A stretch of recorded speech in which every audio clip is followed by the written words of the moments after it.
Assalamualaikum, nama saya Mariam Musa. Saya ada kencing manis, darah tinggi dan kolesterol. Tapi baru 2-3 hari ni, hari Sabtu yang baru ni, kaki saya kena jatuh besi berat kat ibu jari. Dan pagi tu lepas kena tu sakit dan hitam. Tapi dia tak luka. Kemudian saya fikirkan Notika ni, saya terus telefon kakak ipar saya, minta tolong hantarkan satu kotak.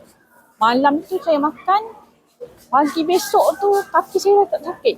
Bengkak-bengkak saya semua dah surut. Lepas tu hitam tu dia dah beransur elok. Tak ada tanda yang mengatakan akan hitam ibu jari saya tu.